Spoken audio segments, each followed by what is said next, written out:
I live in a large city. There are a lot of attractive modern houses and flats, both in the center and in the suburbs. Some old streets are narrow and noisy. There are lots of big, expensive shops and street cafes that are always crowded. Many people prefer small local shops in the neighborhood. I live in a spacious, comfortable flat on a busy street.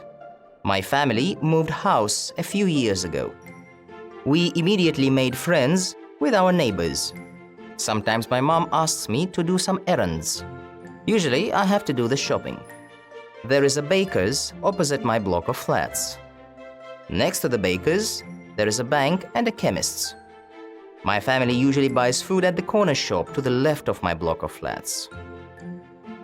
Fruits and vegetables are very fresh at the grocery behind the newsagent.